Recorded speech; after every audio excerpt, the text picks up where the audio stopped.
Dali at kasama natin today ang Action Prince ng TV5, JC. Oy, grabe, Action Prince. Dali at kasama natin ang isa sa mga prinsesa ng TV5, Miss Nadine Samonte. Hello. Hello.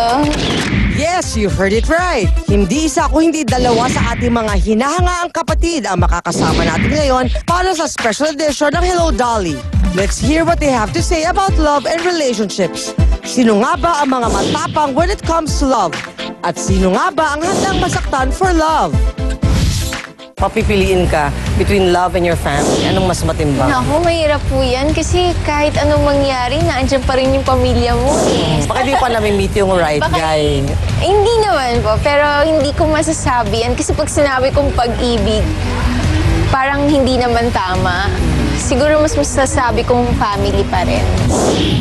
Pero umiyak ka na ba over a girl, Jace? Or ikaw lang naman. nagpapaiyak? Oo naman, normal naman po. Sino iniyakan mo? Si Danita o si Rian?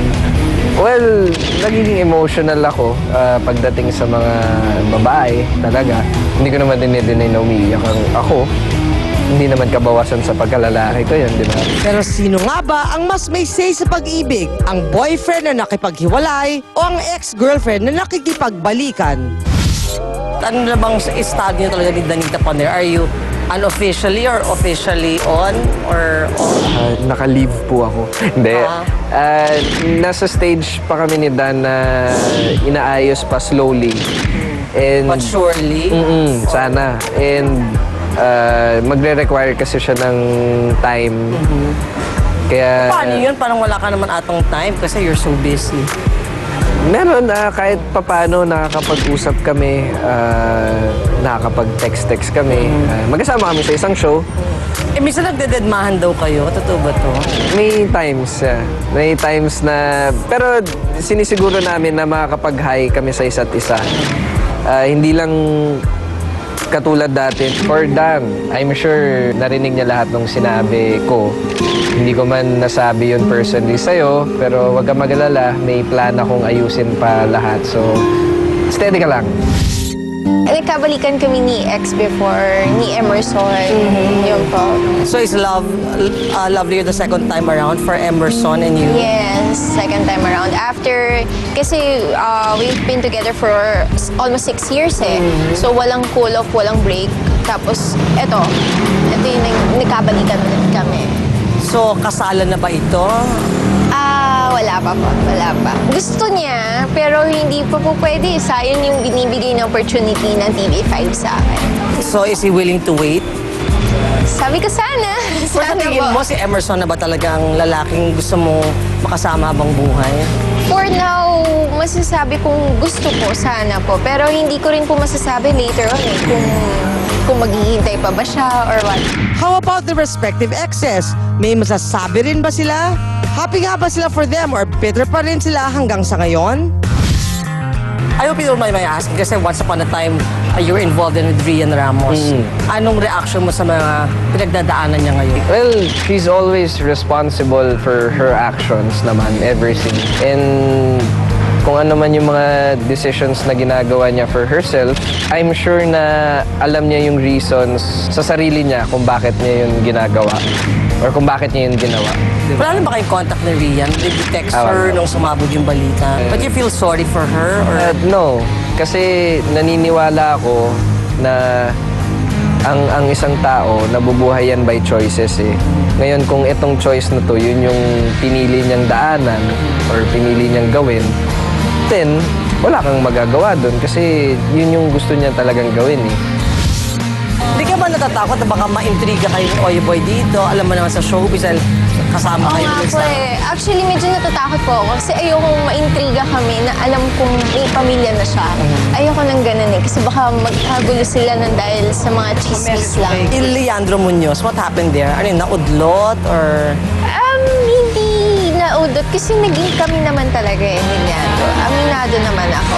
Pero short-lived lang. Sobrang short lang talaga. Pero you parted as friends? Oo naman po. JC and Nadine may have different views about love and relationships. Pero when it comes to their craft, isa sa pinakasikat na serye yung Valiente nung araw na hindi mo na-pressure dahil syempre lahat baka i-compare yung dating Valiente sa remake nyo ngayon? Opo, actually, nakaka-pressured po siya. Nakakatakot, pero hindi ko na lang iniisip yun eh. Kasi mas baka mag-iba pa yung magawa ko eh. Mas kabahan ako habang ginagawa ko yung mga eksena. Ay, sa tingin, pinaportray mo yung role na dati ginampanan ni Michael De Mesa. Umuwi pa siya, di ba? To join the series. Hindi ka ba na-pressure or humingi ka ba ng advice kay Michael kung how to portray the role? Na-pressure ako in a way kasi nakita ko kung gaano nilagay sa puso ni Tito Mike yung character niya. Sobrang mahal na mahal niya yung show. So, sa part ko, na-pressure ako kasi kailangan kong tapatan yung level ng love niya para dun sa show eh. Kailangan kung paano niya gagalingan, kailangan papantayan ko yun. So, wala akong choice. Sasabay at sasabay ako. At kagaya ng magkaiba nilang pananaw sa buhay, dalawang magkaibang mundo rin ang kailangan nilang harapin para sa pinakaabangang drama serye ng TV5, ang Valiente. Siyempre mga kapatid, ngayong February na po ang Valiente. Sana abangan nyo, supportahan nyo dahil pinaghandaan po talaga namin ito para sa inyo. Panoorin nyo gabi-gabi after Real Time Big Time. Thank you.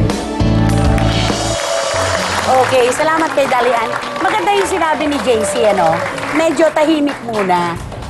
Iwas muna siya doon sa usapin ng puso. Tama lang yun, ano? Dapat talaga minsan marunong kang umiwas. Minsan marunong ka namang sumugod. Oo, alam mo kung saan ka papasok at lalabas. Nag-iwasan ata sila kasi in-unfollow nila yung isa't isa sa Twitter. At si Oyo naman at saka yung Kennedy naman, naka-move on na silang pareho, di ba? Kaya wala na rin yun.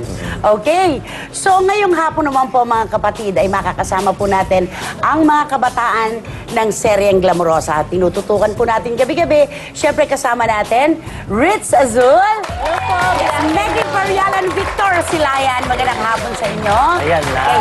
Gusto ko lang muna magpasalamat kay Ritz dahil kagabi sa huling sultada ng Real Confessions, ang galing-galing niyang gumanap na tibo. Tomboy. Napakagaling. Eksaktong opposite ng ginagawa niya. Salamat. Okay. Hindi ka naman in real life. Hindi naman. Alam mo ba si Ritz, pag nasa bahay lang siya sa Dila-Dila sa Pampanga, talagang naggaganchilyo lang siya. Ganchilyo lang siya. Manang? Ganchilyo. Oo, ganun siya talaga. Sa bahay lang. Naalala ko ng birthday mo, di ba sabi mo gusto mong magkaroon ng kwarto sa Maynila? Kwarto lang. Kwarto lang talaga. So na-achieve mo na ba maging border? Grabe naman. Alam, may bahay ka na. Nakaroon ka na ng kwarto sa Maynila. Hindi. Kumusta naman ang kasera mo? Okay. Hindi si Ritz kasi, pag tumututok ako sa inyong programa, talaga namang ako'y humahanga dahil nasubaybayan ko yung batang ito sa Star Factor. Ang layo na ng nararating, di ba? Nakakatuwa. At pag umiiyak siya, nakikiiyak ang bayan. Correct. Kung papanong kapag itong si Meg ay nagtataray, pero ang galing mong gumanap bilang kontrabida, kaya kuha mo din ang publiko. May mga ano na ba? May mga fans na ba o mga viewers na galit sa'yo? Wala naman. Pag nagtutweet lang sila sa akin, sabihin nila, galit sila kay Adriana, pero not with Megan Parialan. Tama. Okay. Tama. So, yung character hindi ka pa naman nahahagisan ng chinelas? Uy, si Adriana, parang ganun. Ganun pa lang Wala naman. pa namang hagisan. Wala pa naman. At si Victor, hindi ko alam kung ano yung laro dito sa programang ito. Ano bang gagawin Yan niya? ang gusto ko boy. tanong actually kay Mr. Fu. O ano? Kung i-rate mo si Victor from 1 to 10, Ay, Ay, naku, kailangan ko muna makita. ang kabuuan ng kanya. Patatayuin mo siya? No, hindi naman, okay na. Okay. Naku, Okay sorry, ka na. pasensya na. Alam mo naman, ikaw ang mahal ko dito. Pero kapag Correct, nandiyan si oo. Victor, sorry. Pack up ka muna siya ganun naman. talaga. Okay. Ang lakas ng appeal ng batang ito. Sa Naman. totoo lang. Nung MVP ball, di ba sinabi ko sa'yo, ikaw ang pinaka-eleganteng lalaki ng gabing yon. Okay. Ano ang dapat abangan ng ating mga kababayan at kapatid dito sa huling linggo ng Glamorosa? Ritz. So, syempre po, dito po sa huling linggo ng Glamorosa, marami pong twist and revelations na nangyari. Kahit kami, nung nagbabasa ng script, nagugulat din ako nung nagbabasa ako ng script. Kaya dapat abangan nila yon. Grabe, hindi nyo ma-expect na ganun yung mangyayari. Okay, hawak na ang balabal. Nakaka na, di ba? Ikaw naman, Meg, meron pa bang mas nakakainis na mga eksena dito? Marami pong nakakainis na eksena ang gagawin ko dito at talaga namang hindi ko akalain na magagawa ko yun ng character ko, I mean, na At saka yung last niya, parang may revelation din kung anong mangyayari, magbabago ba si Adriana or continuous pa rin yung ano niya, pagiging matare niya. Okay. Ibibigay ko sa'yo ang floor. Ikaw naman pare, kamusta ka naman? Ano naman ang revelation? I-reveal ka ba sa Glamorosa? Ako naman, nagulat ako. So, habang binabasa nga yung script, parang, yung una, parang sama-sama ka naman. Parang, hindi ko naman gagawin to. Tapos Mukhang after, hindi naman. Go. tapos, Ay, kailangan talagang hagod. Sige, go. May body language. Namumula siya. Namumula. Alam niyo yung mga roles na ibinigay sa inyo at pinagkatiwala sa Glamorosa, hindi lahat na pagbibigyan ng ganon. Ang gaganda talaga. Siyempre, nandyan ka, si LT at saka si Alice Dixon at ang iba pa.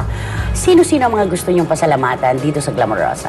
Ako po, marami po. Siyempre, unang-una po yung mga sumubaybay dahil kung hindi po dahil sa inyo, hindi po magiging successful ang Glamorosa. Tsaka siyempre po kina Sir Percy sa bibigay niya sa amin ng chance and opportunity. Kina Sir Ray, Sir Bob, Sir MVP, maraming salamat po. Okay. At si Victor talagang lumutang dito. yeah. Sino mga gusto mong pasalamatan? First of all, I want to thank God for everything and my family, and especially TV5 from top to bottom, as in everyone for entrusting us to play such roles. Ito, may nadinig lang na salita. Kinilig na naman sa sinabi ni Victor. Okay, and Meg! Alam na yan, galing mo talaga. Ako pa. Sige, Meg, Siyempre go. po, gusto ko pong pasalamatan ng TV5 po dahil hindi po nila ako pinapabayaan. Continuous pa rin po yung pagbibigay nila sa akin ng shows. And ito nga pong chance na to sa Glamorosa. So kaya naman po binigay ko yung lahat. And of course, to MVP, Sir Percy, at saka sa lahat ng manonood, at kay Miss LT dahil marami ako natutunan sa lahat ng cast, kay Direk Zoren, at sa iba pa pong cast. Sobrang ang dami ko pong natutunan na i-apply ko pa sa next show na ibibigay sa akin, just in case. Nakilala ko si Meg sa Midnight DJ. Correct. Ay, lagi kayo nanonood. Oo, kahit ating gabi na siya. Di ba? So, aabangan natin, syempre, after ng Glamorosa, kayo ay makikita pa sa iba pa mga shows ng TV5. Yung mga Yes, of susunod. course. Limang gabi po ito nakaabang-abang para sa Glamorosa. Tutukan po natin. Maraming salamat sa inyo. Thank you so much. Okay, and Zoren. Yeah. Oh, alam mo, Nanay Christy, kumpleto na yung birthday ko. Bakit? Narinig mo naman sinabi sa akin ni Congresswoman kanina, di ba? Ay, sa totoo lang, pwede ko Lucy sabihin na yung papuri natin kay Zoren. Ang sabi ko kasi, sumunod kay Richard Gomez, si Zoren talaga yung bulto ng katawan, kagwapuhan, at saka yung height. Maraming gwapo. Gusto ko yung bulto. Gusto ko yung Yung salitang bulto. bulto. Maraming gwapo, pero minsan pinagkakaitan ng katangkaran. Si Zoren kompleto. Correct. Okay, Thank go! you. Kaya, Congresswoman, thank you sa birthday gift Well, the floor is yours, Mrs. Lucy. Okay, kasi Nay, 'di ba, may mga lalaki na habang they mature, they look better. Zoren is one of them. Happy birthday, Zoren.